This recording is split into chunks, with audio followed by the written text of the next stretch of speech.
Welcome to the JTrain podcast. This is JTrain Jared Freid coming to you live from the West Village of Manhattan. That's right, every Monday. We read your emails, your stories, your questions. I say this every episode. Let me say this again. Thank you. Thank you for listening to the show. Thank you. Thank you for watching. We're on YouTube. Hello, YouTube land. I'm here.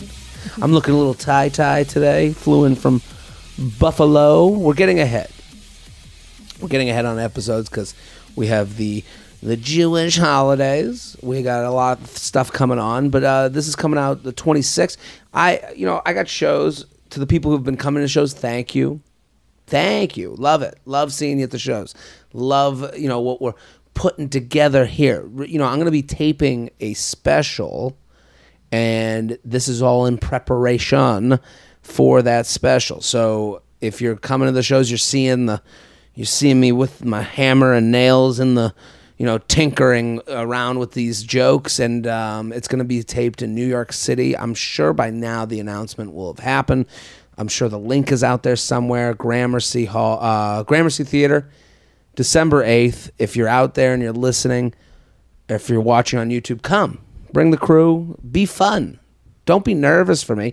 Sometimes I think when you tell people there's a special taping, you can hear anuses just tightening, I don't want to mess it up. Come and be fun and laugh. You yell out, well, you'll be the asshole yelled out. But I want natural. You want a natural, foe. And I don't think of an audience as a foe, but you are. I want to do the whole thing. So December 8th, I'm also doing other shows to get ready. Albany, New York, Milwaukee, Wisconsin, Mohegan Sun, Baltimore, Maryland, Richmond, Virginia, Boston. We added a second show. And then Miami, Florida, after the taping, I'm going to be in... Oh, no, this is before. So Miami. Do people say that? Does that mean? I don't think so. Miami. Okay, jaredfreid.com for tickies. Very excited for today's guest. Hilarious comedian. Caitlin Cook, thank you for coming on. Thanks for having me. That's so exciting about the special. Yeah, so we've been discussing it. I'm not sure. I hate that person that's like, what am I allowed to say? I know, I was going to ask. Right, where it's going to end up? I'm making it myself. Yeah. So okay, I'm paying for it. I'm partnering with Betches. Cool. They're going to be producing it with me. So that's Sick. very exciting. That's awesome. And very cool for me. Like they've always been so supportive, and that's great. We get to work together on a comedy special, and we're gonna. And I love that venue too. That's awesome. Gramercy Theater, so we're gonna have a lot of people there, and it'll be fun. And I hope everyone comes. But it's this grand world, and you're here because you have an album out, and we're all pitching our wares. Oh yeah, we're at the. The Turkish bazaar of comedy. Yes, exactly. We're all trying to make it work. Right, we're trying to make it work. We're trying to, and you know what? Get my album. That's not a big deal. It's I love this album so much that I listened to the whole thing and I told a friend about it. Yes, we want exactly. eyes. We want people. We need you, the listener, the watcher. So Caitlin has an album out called the Writing on the Stall. The Writing on the Stall, yeah. Love that name. Thank you. Perfect. It's and musical comedy. Yeah, so I just got back from the Edinburgh Fringe Festival, and I did a show in which all of the lyrics and all the songs are from bathroom stall graffiti I've been photographing for 10 years. Hold on. So this is you're an artistic person. This is art. This is art. I'm talking about farts and spreading my ass cheeks on stage. There's a lot of For a Good Time Call. There's a lot of dicks, drawn illustrated dick pics and pussies. Yeah, all genitalia. Yeah. But no, it was a really fun show. It was definitely more conceptual than most of the stand-up and musical comedy stuff I do. But the album is all of the songs from that show that I recorded in studio before. So so the album's out. The Writing on the Stall. So you start taking pictures of stall artwork. Bathroom graffiti. Yeah, so bathroom graffiti. Did this years ago. I studied art history. I just got obsessed with the crude nature. It just feels very universal. We all see it all the time. Every time we have to go to a dive bar.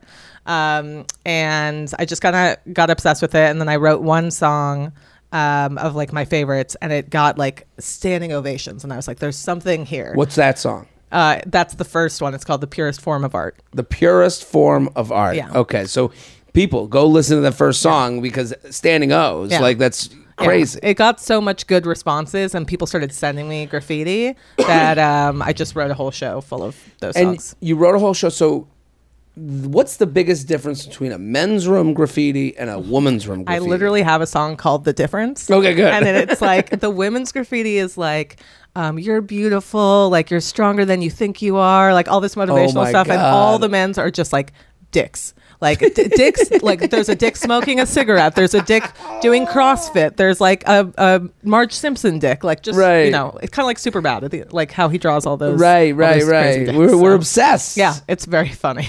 And it's like, you know, is it like angry or is it more just it's like very silly? Silly. Yeah. Just like I have this penis and I think it's hilarious. Yes, exactly. And the women are empowering each other. Yes. So they're in there going, you got this, girl. Yeah. Like one of my favorites from the women's style, because sometimes women can get sassy in their bathroom style graffiti, but my favorite is there's one that says, don't be a little bitch. And then underneath it says, be a huge bitch.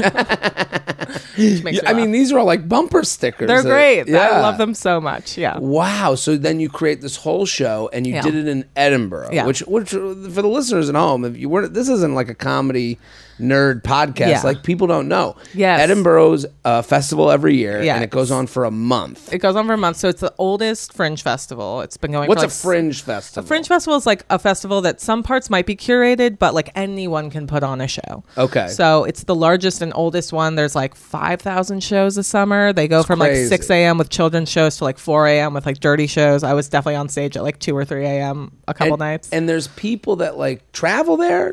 People know about it. They travel there. They go, I want to just see what a fringe festival is all about. This is one they would seek out. But then also there's people that probably go every year. Yeah. Yeah. And it's like a big staple of the sort of British and UK comedy scene, and like the Australians will go over as well.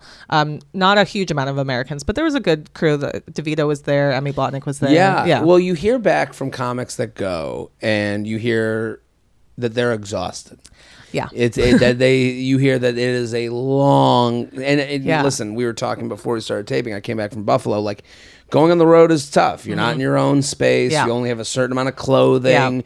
You know, ESPN doesn't work. Exactly. You know, like you don't have sleeping in a really uncomfortable sofa bed or whatever. Right. Yeah. So is it just, and is it one show a night? Is it? So you do your hour every day at the same time in the same venue. So it starts to feel a little Groundhog Day. And then in the evenings there are a bunch of like showcase stand-up shows. So then you're doing spots to promote your hour, because if you can crush at those, people will remember you and come see your show the next day. I got to see more. Yeah. Okay, cool. So I did like you're like the taste test at the mall. Yeah. Food court. Yeah. You know. So I did like 27 of my hour, I think. Wow. And then a bunch of late night spots. And then twice I did Fake Birthday, the show that you did at Littlefield. Okay, yeah. So we did that show, which is my sort of like variety show that I host. Well, listen, I always say the comedy album is the cousin to the comedy podcast or the podcast in general. Yep. You get to be in the room. You get to hear the forks and knives and the drinks. And the great thing about Caitlin's album is now it's it's a second cousin, the musical comedy album. So everyone go download. And here's the beauty of, and again, like I don't know how much this message gets through to the listener, but it is truly like, I had a woman in Buffalo this past weekend. I think we're going to make a video from it, Shelby. Did you get sent the video? We're going to make a stand-up video of this woman. This is last night. She's I love a Sunday show. Sunday shows are usually like they've had their weekend, and this is like a laid back. We'll take. I love a Sunday show. Cover me in jokes, So this woman looks at I think it was a Saturday night show. She was just aggressive. She goes, "I'll throw you through a table." Because I was making fun of Buffalo for throwing people through a table, because they kept correcting me. I said, I go land of humans throwing other humans through wooden tables. And then I got all these people, they're plastic. And I'm like, oh, excuse me. And then the woman goes, I'll throw you through a table. That's so funny. And I look at her, I go, isn't that insane that you just said you would throw me through a table for what? Trying to make you laugh? All I care about is ha-has coming out of your face. Yes. And it's like, to go back to Caitlin's album, she just wants you to listen. That's it. I just want you to love this album. So you go on anything you stream on, whether it's Spotify, Apple Music, Pandora. You can look up Caitlin Cook, and the album's sitting there. It's called The Writing on the Stall, or you can purchase it. That's appreciated. It's not, I'm not turning you away from that, but I'm saying, like, it is, Caitlin knows this as a bathroom graffiti artist or commentator. Yes. We believe in the process of, oh my God, I've listened to this person. You gotta see them. So we want you to go listen to the album, go check it out. We have fantastic emails today. These are very depthy. Yeah. JTrainPodcast@gmail.com, JTrainPodcast@gmail.com. You can send in anything you'd like. We got a lot of friendship stuff. Oh, interesting. Okay. Do you have a large group of friends? I do. Who do you keep up with? Like, what group? I've always been kind of a social butterfly, so I have a lot of different crews, but I have like a group of people that my recording studio flooded, but we are running a recording studio together, and it's like a bunch of Broadway people. Okay. And then I have like my comedy friends, and I have like just my good group of girlfriends. Yeah. Well, Broadway people, I've met those groups before. Yeah. They come in singing and dancing. That is a crew. Well, they're mostly the drummer from Dear Evan Hansen is one of my business partners, and then one is a sound engineer, and then one was AJ, my co-host, writing partner, starred in Book of Mormon for a long time. But it's a lot of instrumentalists and like orchestrators, which is really cool. That's cool. And I always say this about New York. You come to New York, there's a scene for everything. Yeah. We do the music at the Broadway show. We're on the stage of the Broadway show. Yeah. We dress the Broadway show people. We do comedy. We do music comedy. You know, it's all out there. You can really find anything in this scene that you want to. Find your weird. Wouldn't that be a good promotion for moving to New York? Find your weird. Except only if you got $3,000 a month to spend on rent. But listen, that's usually the weirdest people. Yeah, the ones that have good money for rent. Right. It's their parents. So let's get to the emails. JTrainPodcast@gmail.com. Before we get going, speaking of money, we are sponsored people. Quip. I love Quip. I'm a big fan of Quip. You know what I like about Quip? What do you like about Quip? They have concentrate, just like we said with the orchestra people. Yeah. They have said, we do one thing. Oh, they're not doing everything. They do your mouth. They're going to clean your mouth. Amazing. That should be their marketing. Quip, we clean your mouth. Because they make products that have made brushing my teeth and getting my teeth cleaned easier. That's great. They fit these products to your body. They got a toothbrush. It's an electric toothbrush, and every 30 seconds it buzzes. You turn it on, and then every 30 seconds it gives a little jing, and it tells you when to switch quadrants to your mouth. Whoa. You think you know 30 seconds until you're put to task, and you don't know 30 seconds. So you're brushing for too short a period of time. Quip's going to make sure, and this is actually generational. I really do believe this. Caitlin, how old are you? 32. 32. So we're the same generation, give or take. I'm 37. We love efficiency. Yes. When we go somewhere, bring up Google Map. I don't care if I've been there 1,000 times. Yes. I want to get there. The line, the shortest distance between 2 points is a straight line. Yeah. So all of these companies that we kind of know and love are about giving us a straight line. This is a straight line towards better oral care. So good health starts with good habits. Quip makes it easy. I just gave you a full personal endorsement. It's asking for a personal endorsement. I don't know how much more personal I can get. I just told you I don't know what 30 seconds is, okay? I just told you. So they, let me just read what they have. The electric toothbrush, lightweight. I just brought it back from Buffalo. Packs away easily. Time sonic vibrations give you a meditative break from your jam-packed itinerary. Even as I just gave a better one than this one. So Quip's, so listen, they start at $25 a toothbrush. That's affordable. And you won't be paying through the teeth for better oral care. So if you go to getquip.com/JTrain right now, you'll get your first refill free because they keep sending you the heads. So that's your first refill free at getquip.com/JTrain. Spelled GETQUIP.com/JTrain. Quip, the Good Habits Company. So very excited about that. Let's get to the emails. Let's do it. JTrain podcast. Should I have an overdue conversation with my friend's wife? Uh-oh. Okay. Jared, an esteemed guest, Feather. I'm hoping you can help me with a lifestyle question involving me and one of my close friends. I used to live with one of my college friends years ago when we moved to the same city after graduation. Let's call him Steve. I'm 29-year-old female. Steve is a 30-year-old male. We lived together for about 3 years. About a year into living together, Steve started dating his now wife. Let's call her Sarah. Sarah very clearly didn't appreciate me living with Steve. She would make nasty comments about my career, would brag about how she was in a relationship and I wasn't, etc.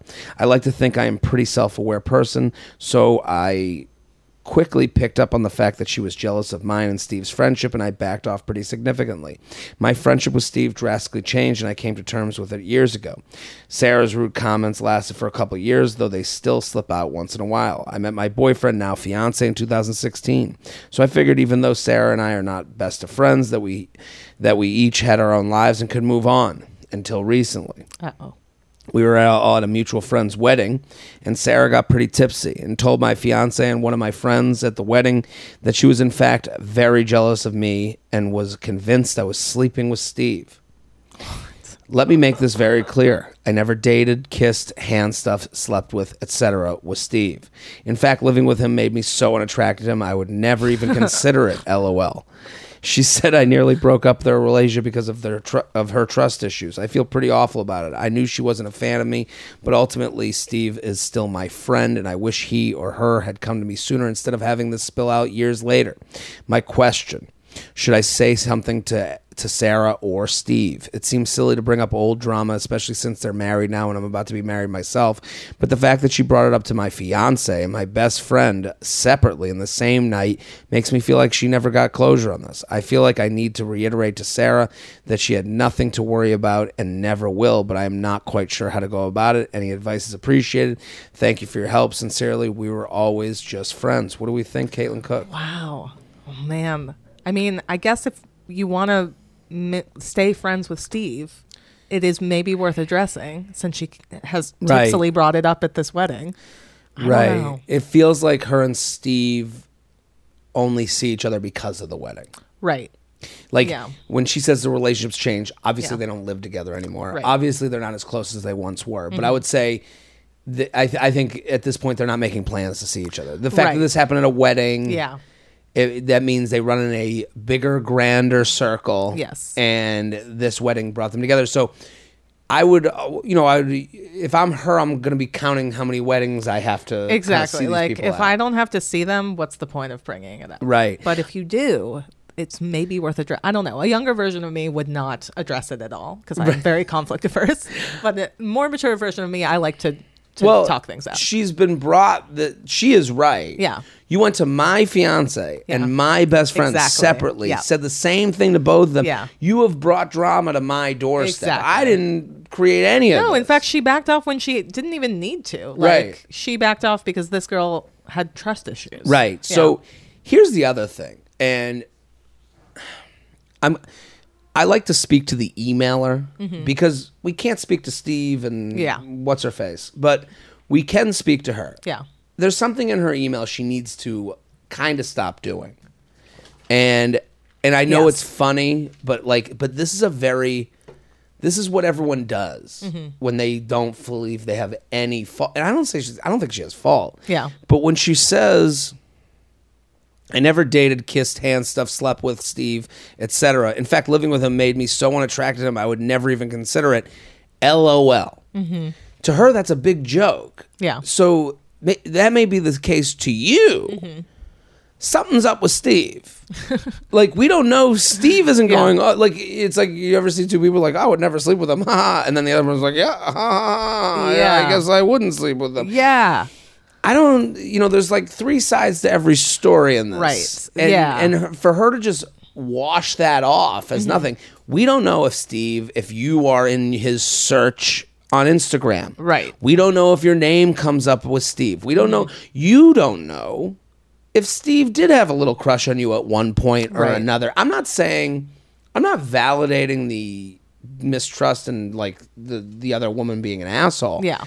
But I'm really just saying, like, we don't know what we don't know the vision what's the scene she's seeing. Right. And it seems like maybe Steve didn't handle the trust issues very well up front, or like squash it, since Sarah continues to make all these mean comments and stuff. Right. Steve kind of escapes. Yeah. And Steve, does get a little bit of like juice out of this. I got my wife who gets a little jealous of my old friend, and not even that Steve would even ever make a move, but this could.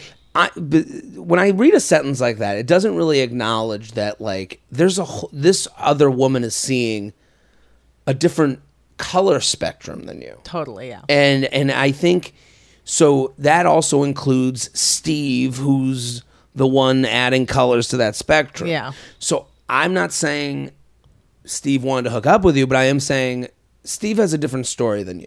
Yeah. Because if I was, and especially what you said in the beginning, like when I'm younger and they lived together younger. Yeah. When they lived together when they were younger.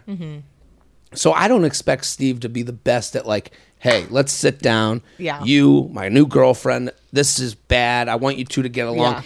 I don't expect a 24-year-old to do that. No. But wouldn't it be nice? Right.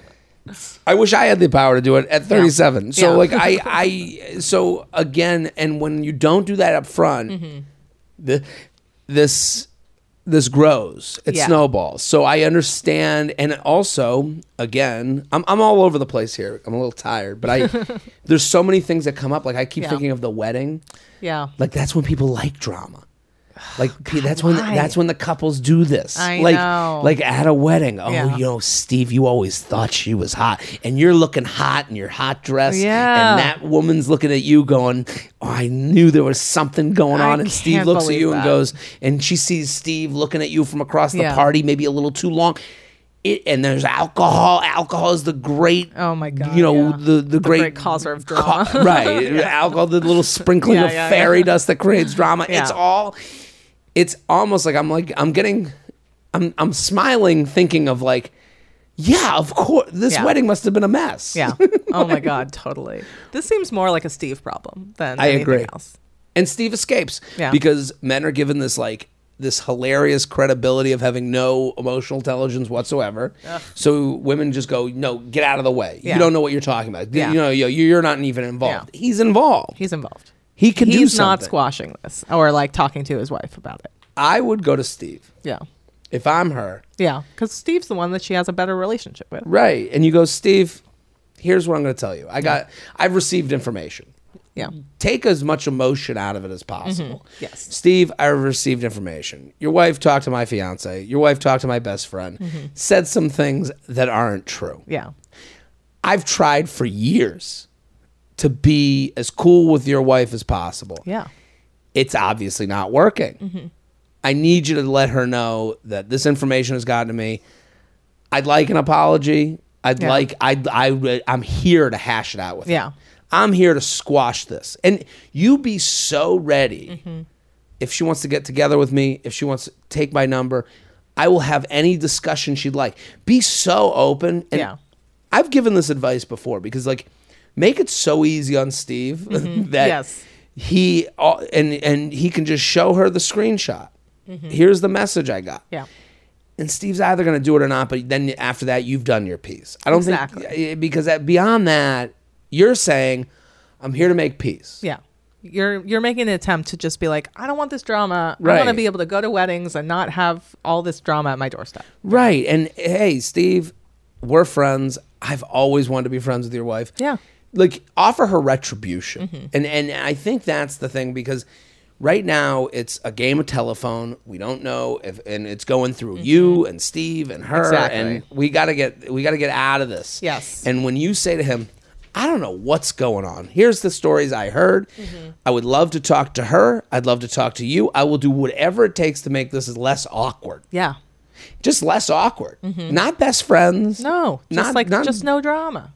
JTrain podcast at gmail.com. JTrain podcast at gmail.com. Here with Caitlin Cook at the Caitlin Cook on Instagram. Go follow. The album is called The Writing on the Stall. Go.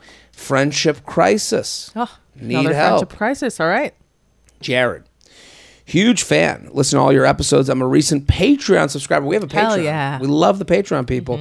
Coffee with JTrain. You can, if you want to go download it, it's $5 a month, 2 extra podcasts a week.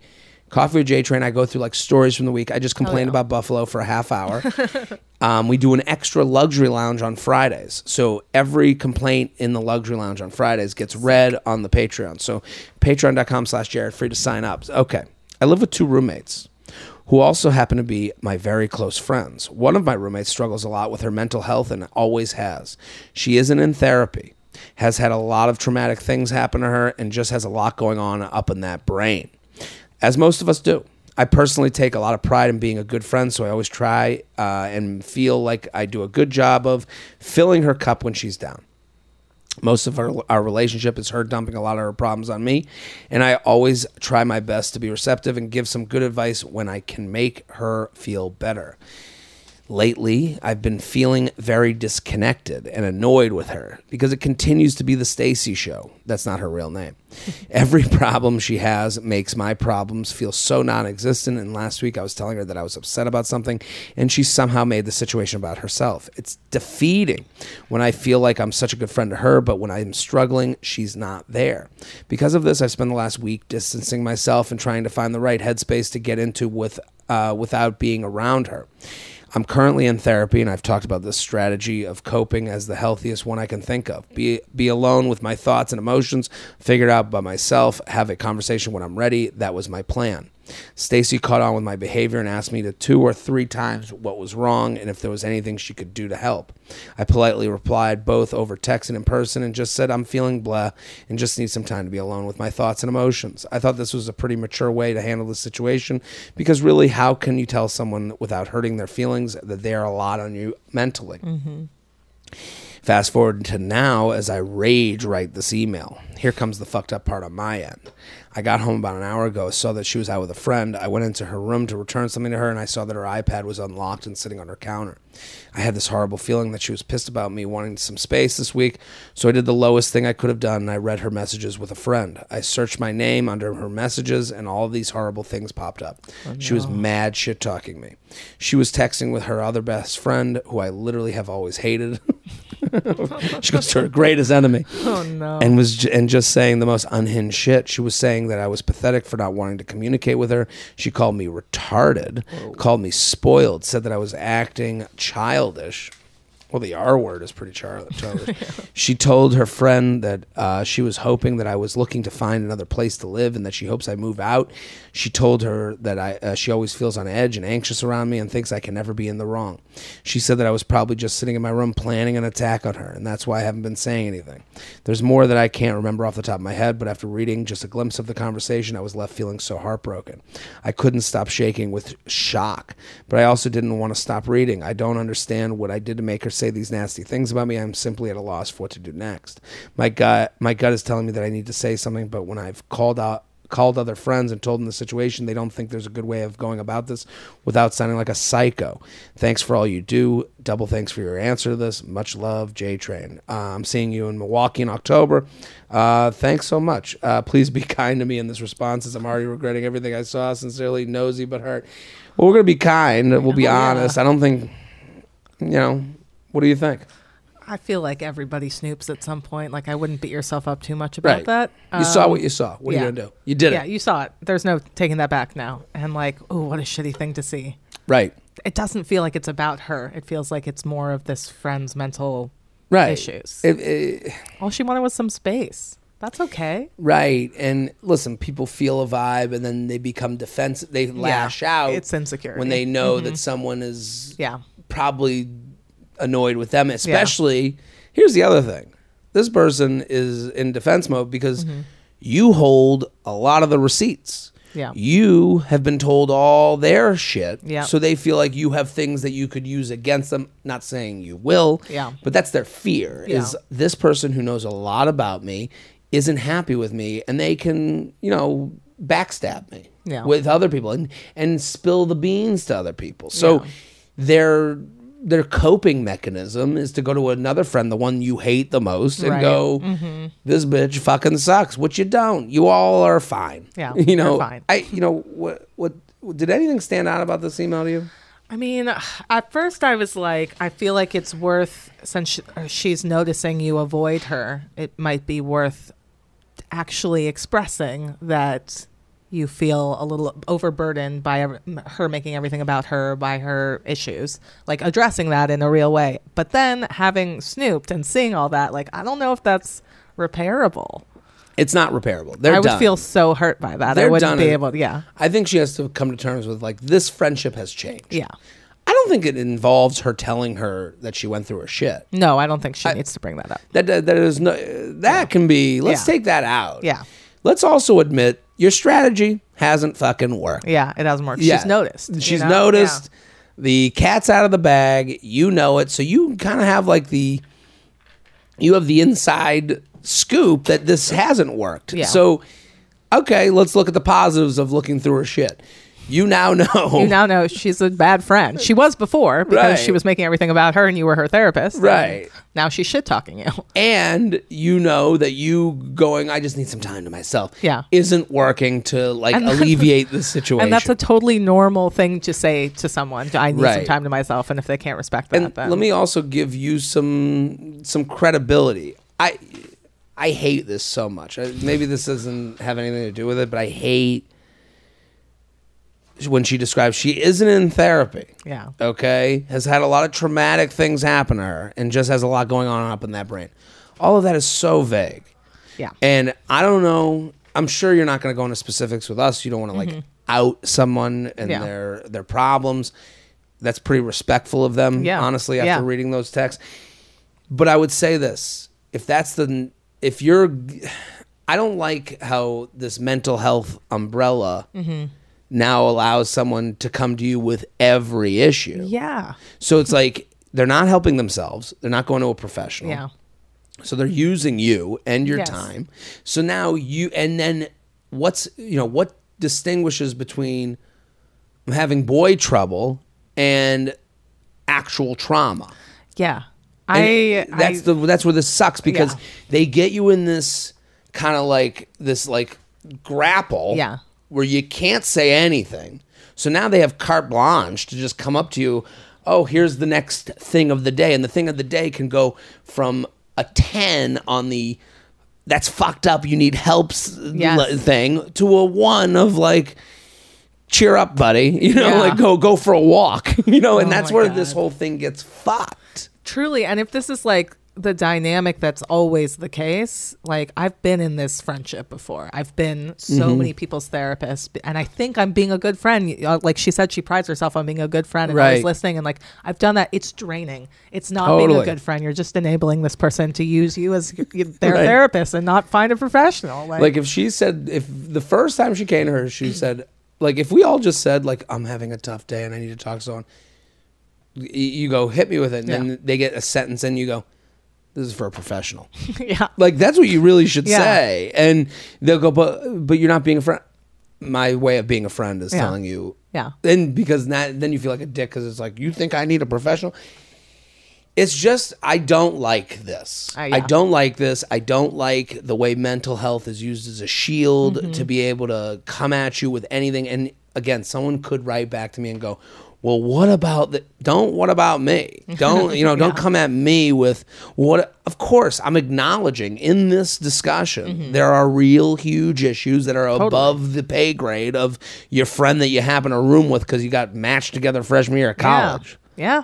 Like, and this stuff makes me angry because as someone who's not an open up guy, like if you're not, you are, it's almost like we live in two different worlds, like where we're taking care of the open up people. Yep.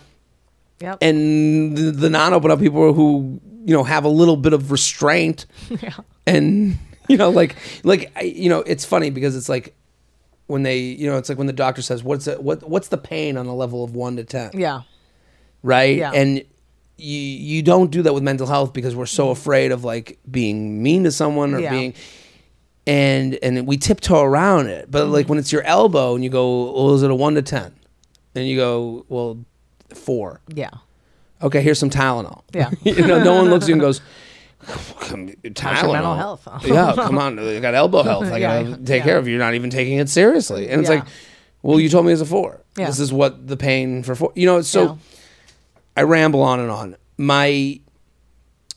To her, what she should do, she has to go take a new, okay, this strategy doesn't work. If I'm her, I go straight to the friend. You know what? I have been upset.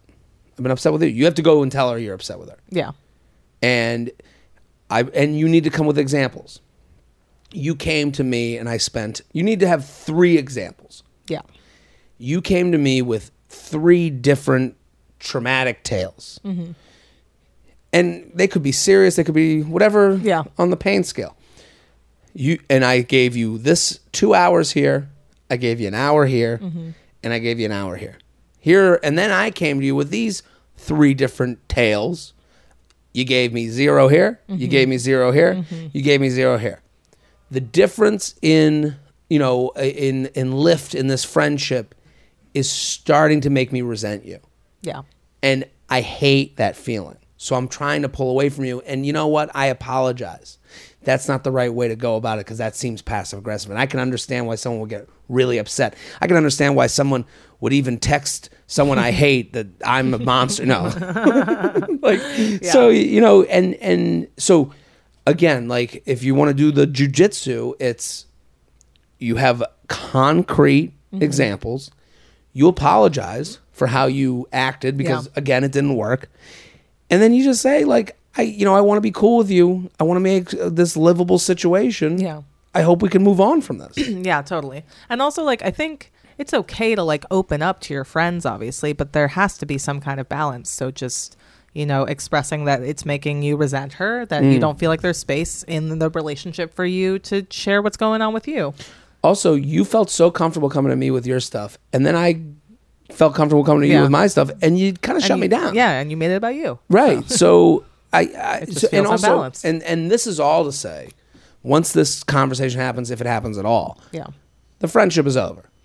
It's a different friendship. You're not going to them for help. Yeah. You're not going to them for anything. You don't make them in a position where you owe them. Yeah.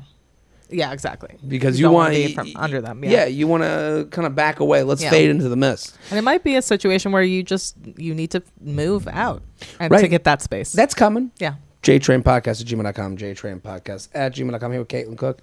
People, we're sponsored. I love this sponsor. Factor. I love the whole generation of meals that have a beginning, middle, and end. Whether you're making them or whether they're sent to your door. Fall's almost here, which means back to school, back to work, and back to being too busy to eat nutritiously. Nutritiously. I didn't know that was a word. Reading that it's a weird looking word. It's a weird looking word. There's like the U and the O and the U. Right. Tons going on there. Factor makes it easy to eat well for all meals and snacks. With calorie smart and keto options, Factor meals are perfectly portioned to keep you on track with your goals. Factor now offers 30 meals per week and 36 add-on options. Each Factor meal arrives pre-prepared by their teams of chefs, ready to heat and eat in just 2 minutes. Change your order up every week with plans from 4 to 18 meals per week, or pause or reschedule your deliveries anytime. They offer vegan and veggie meals, keto meals, calorie smart options, cold pressed juices, smoothies, energy bites, extra protein, veggie sides, and more to keep you fueled and focused all day long. Here's what I would say to you. What I love about these meals is it is so hard to shop for one or for two. Yeah. Because you end up getting out of control. Here, when I have an open-ended meal, I just keep eating and eating. I'm like a cow gnawing on the, on the grass. Yeah. I'll just keep going till the grass is gone. This, and as far as health is concerned, the portion control, huge.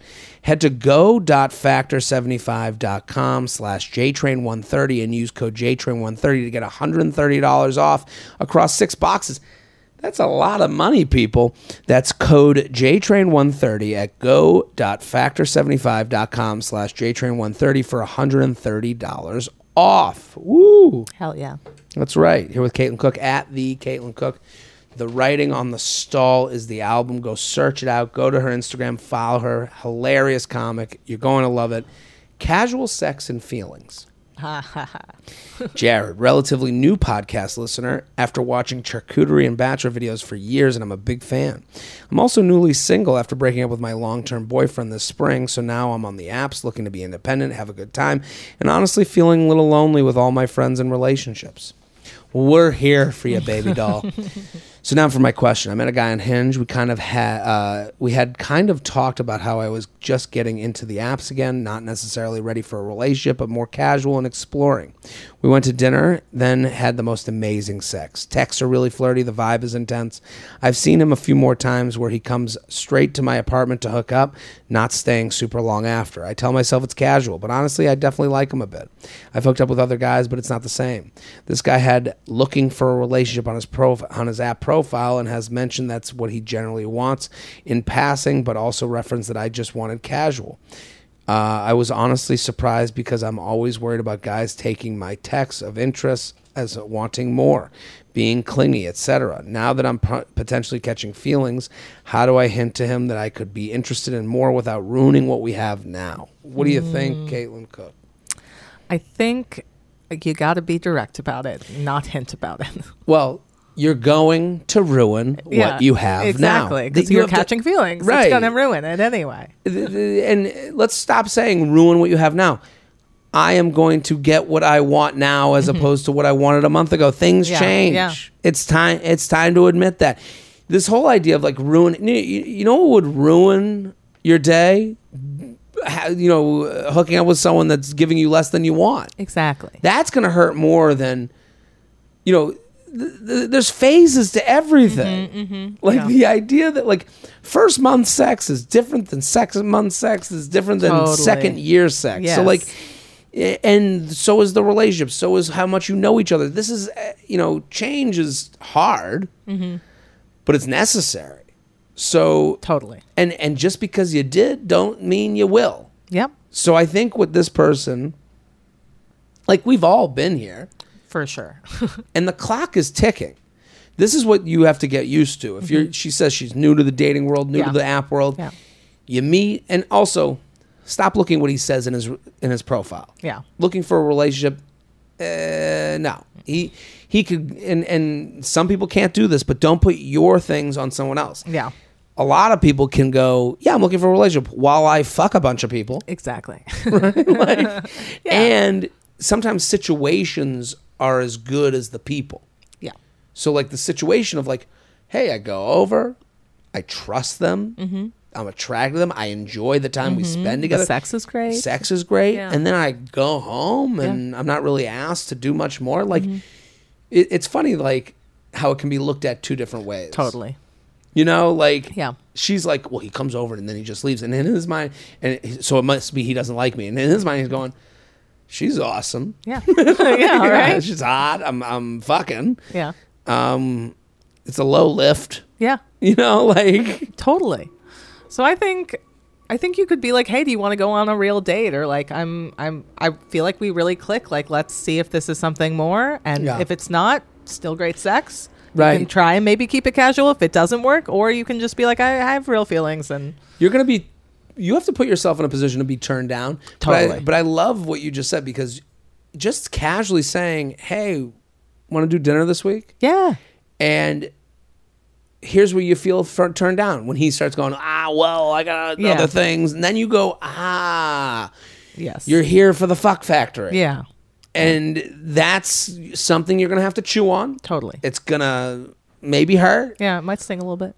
But you're going to have to then make a decision between, can I bring this back? In my mind. Yeah. It's not in his mind. His mind, he's not thinking further ahead. Yeah. He's thinking, we got this great thing going on. And then the minute you go, hey, let's do dinner this week, and he doesn't do it, that's him going, no. I've made my decision. That's a great way to tell how much because he might be feeling like there's a vibe too, and he wants to explore it too, and he might jump at the chance of going to dinner, or he might not. And that's how you know. And truly, that's how you know. And let's say he does go to dinner. You go to dinner and he goes, and he puts together a plan. You have to be open to be turned off by this. Totally. You might not actually like him that right. much. If he's like, yeah, McDonald's down. If you're like, hey, I would love to do dinner. And he's like, I would too. I'll bring over burritos from Chipotle. And you go, yeah, that's not what I was talking about. And now you're kind of realizing that could be a little bit of a turn off. And you go, totally, I'm out. So it is funny that she's like, I'm in the passenger seat. Yeah. You're not charge. Right. Yeah. Take the wheel. I'd like a dinner. Let's do this. It's also like she was saying something about like being afraid of being clingy or like overly, she's always afraid of guys thinking that she wants more. Like, so what's wrong with wanting more? Right. Like if they don't like that, then move on to a different guy. Right. And that's like the wonderful part about a world of disposability. Truly. You know, like that's why the apps kind of exist for you to have that option. Mm-hmm. Yeah, it is. It's funny that we put a lot on this because we want to be liked. Yeah. You know, she wants to be chosen. Totally. And it's like sometimes you have to go, would I even choose him for this next level I'm looking for? Yeah, exactly. Because some people can be a great month. They're a horrible second month. True. I have been that to many a people. I've been a great first date. I've been a okay second date. I've been a tough third date. You know, so I understand that. JTrainPodcast@gmail.com, JTrainPodcast@gmail.com here with Caitlin Cook. At the Caitlin Cook, go follow. Where to meet guys in my age range. Interesting. Jared, I'm 33, single, living in the West Village. Hey, what? Neighbor. So I've been living here for 4 years. Felt like pre-pandemic, a lot of bars had more of a 30s bent and was in my target age range. Now the West Village feels like the new Murray Hill and is crawling with Gen Zers. I feel like guys in their 30s are harder to find at bars. Is it still possible to meet 30-somethings at the bar in New York City? I mean, it's your neighborhood. I'm there. Yeah. I'm in the bars. I've noticed this. Really? Yeah, I've noticed this. I was talking with Allison Libby about this. Oh, shit. Love her. Last week. Yeah. Mm-hmm. She's been on this pod many, many times. Yeah. I don't know if you've noticed this. Yeah. It seems as though what the pandemic did, and I don't believe in things being good or bad. They just are. It's raining. Yeah. Bring your umbrella, bitch. Yeah. So I was having a conversation with her about how just the shows, the audiences, like on Thursday night, young. Yeah.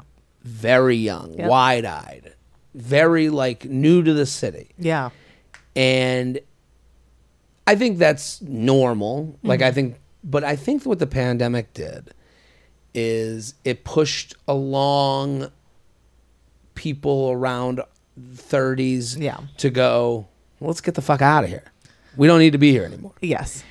And if they were, and it also pushed people to go, I'm going to move on with my life, or I have options because they had probably jobs that paid pretty well that they could make a move. Yeah. And that, you know, this all gets politicized. People are like, well, New York is dead or New York is alive and kicking. Take away that stuff. If you can put aside that stuff, if you're a fucking person with a brain, that you can put take away the politics stuff. Just the nature of you and your wife or husband are sitting in a small apartment with a little baby going, because I don't see that couple a lot. The couple with a baby doing the city life as much. Yeah. I will say, I feel like I do see that, but not in the West Village as much anymore. So maybe Brooklyn. Get out. Yeah, I'm in Brooklyn. So like I see a lot of that. Sure. So I think a lot of people just wanted some more space in their 30s. Yeah. And maybe left the city or moved to Brooklyn or got someplace bigger. But yeah, just I guess my advice is, it's still possible, but maybe explore a little bit outside your neighborhood. Right. She's probably listening going, well, you're talking about couples. Yeah. Well, the couples are the ones that the single people go out with at that age. Yeah. You know what I mean? Like the bees go around the honey, you know? So the reason I bring that up is like, it's just like, like for me, like I have a lot of friends that moved to Connecticut. Yeah. And I would go out with the married dude Totally. on a Thursday night. Hey, let's catch drinks, whatever. That might be a little bit more gone. So like these single 30-year-old, I'll speak for the men, you're kind of left in this like loner bar guy mode a lot. I went to a bar Thursday night, pretty late. It was full of 30-year-old men. Oh, where was it? Wilfie and Nels. Oh, well, go there. That's in the West Village. And I guess Wilfie and Nels is also, I think that they own the Penrose, and one of the Penrose guys is a listener of You Up. But that is a lot of men. I mean, I can't tell you they're good men. I can't tell you they're like good for you. But I was at the bar. There was one guy that was hammered. Oh my God. And he was like he was just big shouldered, hammered at the bar. And you're like, get him out of here. Like you wanted him out. But I started talking to a couple of women, and they were talking to me about how they belong to like charity groups. Oh. And that's what I would say to this woman. Mm-hmm. I'm not saying you can do whatever the fuck with your time, but I'm saying joining groups, joining like things that maybe like, like that are out. I think because what it did for this woman, I was talking to this one woman, she goes, I was with my charity group and, we had a dinner. Mm-hmm. So it got, now I'm out at this dinner. Yeah. And then one of the women was like, let's go out. And she goes, I would never be here if it wasn't for her. Yeah. So it's like, I think it's finding a crew. Yeah. Finding those other single women or relationship women, having a group, and then going to, Wilfie and Nels is a place, but I would say expensive places. Yeah. I feel like there were some people in their 30s last time I went to Art Bar. Yeah. Around here? Mm-hmm. I know that place. Yeah. It was a little bit older. Problem with Art Bar, a lot of seating. A lot of seating. So people kind of the like... the back area is like more talkative. Is okay. Yeah. So, because like the Wilfie and Nell, when I noticed, it was just like a mess of men. It was actually more male than I've ever seen a bar. Whoa. I mean, look, they should give me some free drinks. JTrainPodcast@gmail.com, JTrainPodcast@gmail.com, here with Caitlin Cook. We got time for a couple more here. Let's do it. Okay. 2 more. BFF weird about boyfriend. Oh, no. Bonjour, Jared. I hope you're having a great time in France. Merci. Oh, well, I had a good time. We're back. I've been dating my boyfriend, let's call him John, for a year. We met in 2018, but nothing really happened then. I'm 33. He's 34. We're both certain this is it for us. Marriage, babies, etc. We even bought a pre-construction home together and will be moving in 2023. Wow, big deal. Good for you. My best friend is a guy. Let's call him Eric. And we've been friends for almost 15 years. So she says she's... 33. 33. Mm-hmm. So she met him... freshman year of college. Yeah. And we've been friends for almost 15 years. We've never been more than friends or ever done anything physical together. And in fact, when I introduce him to other people, they assume he's my gay best friend. That, to me, is a problem. Yeah. 15 years, and you're still introducing him in a way where people aren't sure. Is he super effeminate? Like, what's going on? Right. Yeah. Like, but also, like, effeminate aside, like, hey, this is my friend Eric. Yeah. Like, how are you presenting him to people? Yeah, I don't know. And also, how is he presenting himself? Effeminate is important, but also, like, is he someone going for? Is he asexual? Is he? What's going on with there? It's just weird that, like, to this day. Yeah, I know. I think you would have figured it out by this point how to introduce him. I introduced him to other people. They assume he's my gay best friend. He's seen me through several relationships. I've seen him through some as well. Here's the issue. He still hasn't met John. Oh. When Eric and I hang out, it's usually one-on-one or in a group with his friends. I've invited him to plenty of times to come hang out with John and I in group settings, but he always seems to have other plans.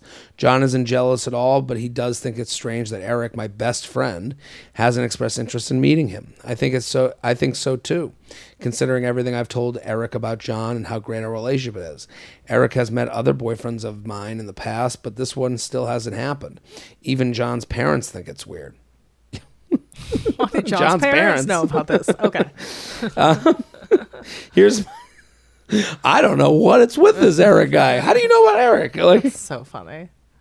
Here's my question. Why do you think Eric isn't making effort to meet John, even though he's met other guys in the past? Also, is it fair to cut Eric out, slowly fade him out for being so weird about this?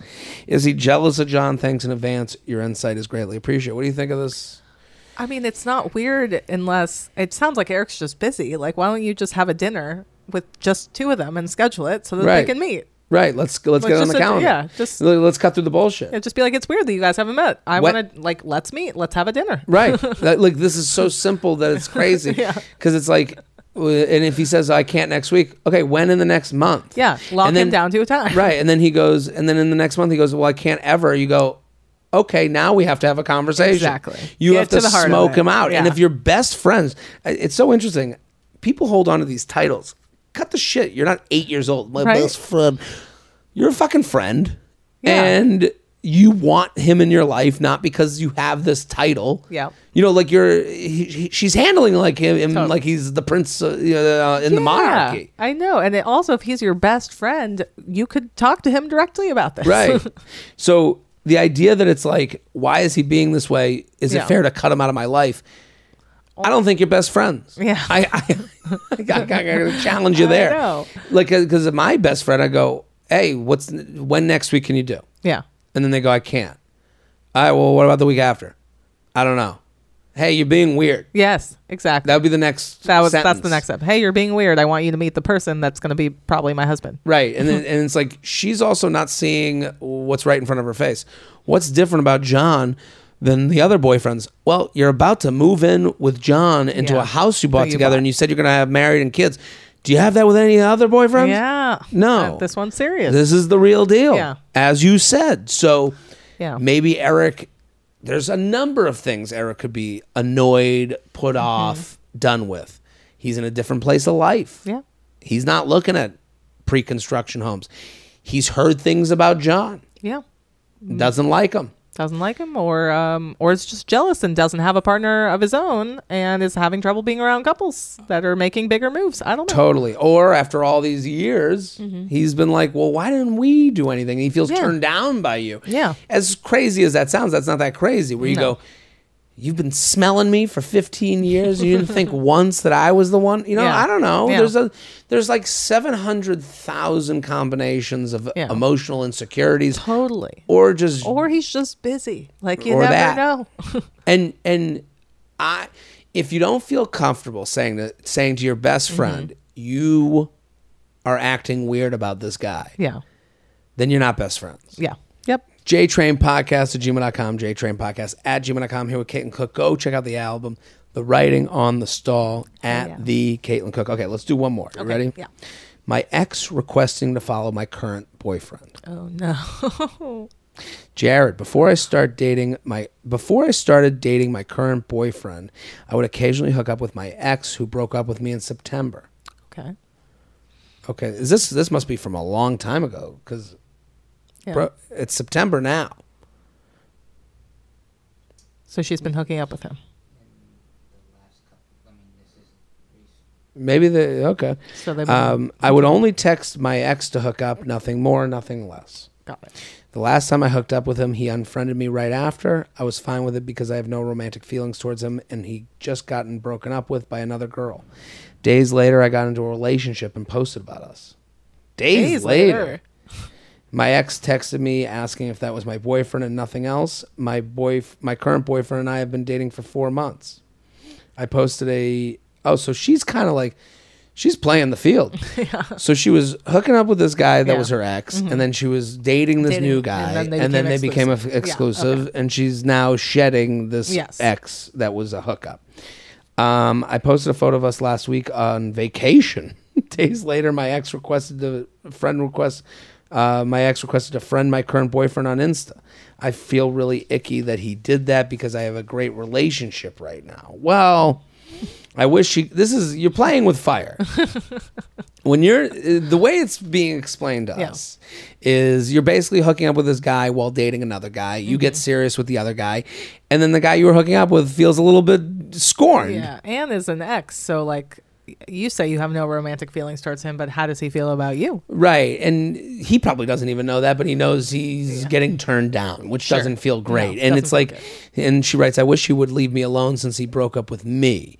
See, you're getting into semantics and pride stuff. Yeah. And again, I want to acknowledge the danger here. Like I do understand it feels like you're being like internet stalked and totally. followed. So like we have to acknowledge that and for that reason, we have to like be. This is what I mean by the playing with fire thing. Totally. You know, so my boyfriend and I are beyond curious why he did that. I'm not curious at all. No. He feels turned down. Yeah. And he's probably upset, or he maybe even angry, which is scary. Yeah. I believe it's to mess with me or just checking if I'm available to hook up again. Just curious about your thoughts. Thank you so much. You've been an amazing resource through my college dating years. Well, I'm going to be honest with this person. This is a mess that you are involved with creating. Right. I mean, navigating a relationship with an ex, whether or not you want to maintain one, is always tough. And then you were only maintaining one for sex. Right. And then now... Sex, like alcohol, is the fairy dust of drama. Yes. So, I mean, yeah, he clearly feels hurt or threatened or is curious about this new guy, or, you know, you've got to cut him off, I think. Yeah, and I guess there's someone that always... It's tough because... in my mind, there's like, you go to him and be like, hey, we're over. I'm sorry. I was dating this guy. Yeah. We got very serious. Like, it's reasonable to say to this guy, we were and here's how I saw our thing. Yeah. We were hooking up, which I always enjoyed. Things with this guy got more serious. I'm giving it a total shot, and I'm enjoying myself, and I like being in a relationship. I'm going to ask for you to back off. Yeah. That's like the reasonable way. Totally. I understand there's unreasonable people out there because when I feel like I can hear the DMs coming at me with like, you gotta be careful because, and I'm not trying to like minimize that. I'm just saying like, I acknowledge that as well. This person needs to acknowledge that like, hey, like people murder over relationship shit. So like, people are scary. It's scary. It's a real world out there. It's a scary real world out there. So, you know, being careful with how you inform him, and also if he comes back at you angrily or whatever, you need to inform friends, family, the authorities, police. Like the minute you get into following other parts of your life after you've been told this is over. Yeah. But I don't even know if he was told this was over. Yeah, exactly. It doesn't sound like he has closure or understands what's going on, especially since the timeline of it was a little confusing to even us. The last time I hooked up with him, he unfriended me right after. I was fine with it because I have no... Like, to me, like, I'm fine with it. It's like, there's no definitive ending to this thing that is undefined. Right. And it's also like he unfriended you after you hooked up. Clearly, he's having emotions about things. Right. I think she needs to go to him for a breakup. Yeah. And she's saying, well, we're just hooking up. He broke up with me. Leave that stuff alone. Yeah. This is a whole new era. You're breaking up with him now. You're That's breaking okay. up with him now. Yeah. That's okay. Because you were still hooking up. Right. Yeah. And you're saying I am ending. We don't. It is funny that, and this is something I've been advocating for. More breakups. More breakups because she doesn't think she deserves to break up with him. Right. In a sense, because she's going, oh, we're just a hookup. Yeah. But no, you still have some kind of a relationship because a hookup is a kind of relationship. Right. And you need to officially end it so that he stops being weird online. Right, because he thinks he's in the game still. He does. He unfriended you, then he tried to friend request your new boyfriend. He thinks he's still a part of it. Right. Yeah. So you have to let him know he's not, and you have to abide by that. You can't go, it's over, and then talk to him. And then talk to him ever again. Yeah. And you have to be kind. Yeah. And like, hey, and it sounds like you don't want to be kind because you have this he broke up with me thing. Yeah. And you go, no, you have to let that go because you got to be the bigger person. You got to go, hey, whatever happened with us in the past is over. I enjoyed the physical nature that we had, but this new thing is a real thing to me. And I want you to back off because I'm looking for something real. Yeah. And he's... and the issue is he's going to have to chew on the one that got away, maybe. Yeah. And if he, that's what gets, that's where egos come in and people start acting crazy. That's where it gets scary. Yeah. So, and then I'm saying you should tell friends and family right away that this is happening. It's good that your boyfriend knows because just people knowing, people, kind of protect each other. And you have to break up with him. Yeah. I think that's it. Yep. JTrainPodcast@gmail.com. JTrainPodcast@gmail.com. Caitlin Cook, fantastic. Thank you for coming on. Yes, thanks for having me. This was a blast. So much fun. Everyone go follow Caitlin Cook at the Caitlin Cook on Instagram. Yeah. The album, The Writing on the Stall. It's everywhere you listen to music. How great is that? A gift to your car ride, to your night in, on the couch, whatever. You put it on. You can dance to the funny songs. That's fun. Yeah, and I'm making some music videos right now with the graffiti, so you can watch it, and then I'm going to do a live album of the whole show in a bit. Love it. And Caitlin's a great TikTok follow. Yeah, that's where it's funny. The technology catches up to you. Yeah. Right? Totally. So go follow Caitlin on TikTok. I'm Jared Freid. We're here every Monday with your emails, your stories, your questions. I'm guessing by this point the New York show is out there somewhere or it's coming. So December 8th, Gramercy Theater. Come on out, assemble the group chat. We're gonna tape it and make it wonderful, and we'll be back next week. Boom.